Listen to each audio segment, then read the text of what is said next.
Hey guys, how's it going? alecandstuff here with a bit of news regarding Pokémon GO. It feels like it's been quite a bit since we've heard anything regarding this game, that is if you don't count the footage captured from a panel recently at South by Southwest, but today the Pokémon Company has released some information regarding some of the things we can expect when the game eventually releases. The post starts off by making it very clear that you will need to be moving around your local area in order to encounter new Pokémon, after which your phone will vibrate letting you know there's a Pokémon nearby. Additionally, there are certain areas that will attract different species of Pokémon. One of the examples given is that only certain types of water Pokémon will appear near bodies of water like oceans or lakes.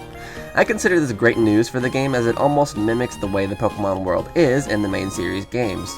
Another interesting detail is the implementation of a shop system called PokéStops. It's mentioned that these will be located in real-world locations like public art installations, historical markers, and monuments, and will work as a place where the player will be able to purchase more Pokeballs. Evolution and Pokemon eggs are mentioned here as well.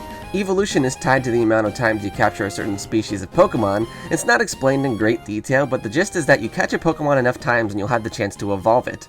As for eggs, they will be able to be purchased at the previously mentioned PokéStops and will hatch after a certain amount of steps, also inspired by the main series games.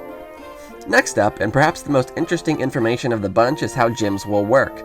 Apparently, after a certain point in the game, the player is asked to join one of three quote-unquote teams. Whether these are factions or teams like Magma or Rocket, we don't know. However, once the player joins a team, they then have the opportunity to assign a Pokemon they've caught to an empty gym location, or a gym where a fellow team member has placed their Pokemon.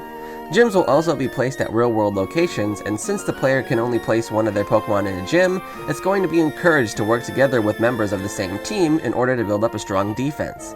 If a gym is claimed by members of another team, the player is able to challenge that gym in order to take control. Pokémon GO Plus is also mentioned briefly. The device will be able to connect to the player's smartphone, notifying them when a Pokémon is nearby using a vibration and LED, and will also be able to perform simple actions like catching a Pokémon, etc. Lastly, it's noted that an early field test for the game will be launching in Japan soon, with the possibility of other markets later on in the development process. It's a lot, but that's our new details for Pokémon GO! Personally, from what I saw at South by Southwest, I wasn't too excited as the gameplay seemed a little underwhelming. However, after reading through these new details and how certain aspects of the game are going to function, I'm a lot more excited than I was before. The gym's feature is what interests me most. I'm hoping there will be one located somewhere nearby where I live so I can try that out for myself once the game releases. If you ask me, if done right, this game has a huge amount of potential.